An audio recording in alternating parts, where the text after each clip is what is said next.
Hi Kira, I'm going to show you here an interesting little psychological test. These little card things here on them you can see have all the letters of the alphabet, and that'll allow you to randomly select a letter, and I'll show you how in a moment.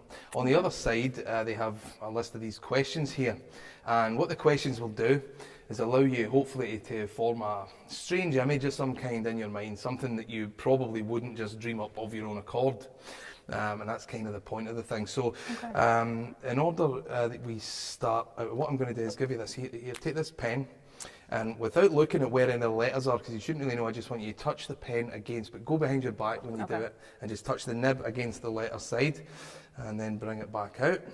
Done. I'll take the pen now. I don't want to know what the letter is, but I want you to look, and whichever letter that dot appears closest to, that's going to be your starting letter. Have you got one? Okay, yeah. Okay, so turn it so that the question side is up. Perfect.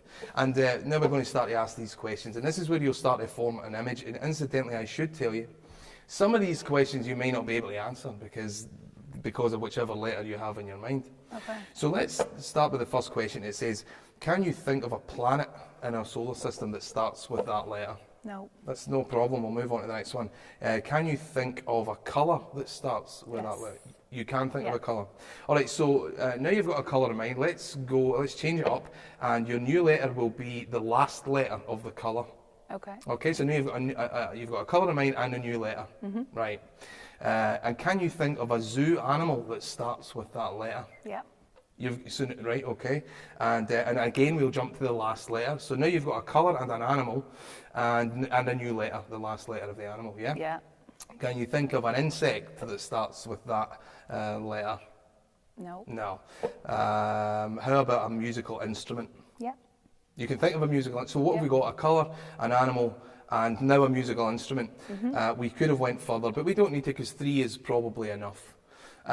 So let's, and this is what I say, now you can form a sort of a strange image in your mind. Let's say this, let's say that whatever the animal is, you paint it the colour. Okay. So now you're picturing, you know, a colour and an animal, and maybe it is that colour normally, but hopefully not. Hopefully it's a strange colour that it normally wouldn't be. And let's imagine that, what did you get, a musical instrument? Yeah. Well, let's imagine then that the animal of the strange colour is playing that musical instrument. Okay. Yeah? So in your head, do you see what I'm saying now? By doing the random test, getting the random letters, having new letters each time you form this image, and presumably, had I asked you to think of a weird image, you wouldn't have thought of what you're thinking of right now. No. Do you see how, right? So you see why it's the point of it is. Tell me, what is the image that you have in your mind right now? An orange elephant and a trumpet. An orange elephant playing a trumpet. Yeah. Look at this. It's double-sided, but there's also an inside. And inside, bizarrely, we find an orange elephant That's mad. playing a trumpet. How did you do that? I never done it, you did it. That's really good. Put your cheese, you fucking shit into the camera.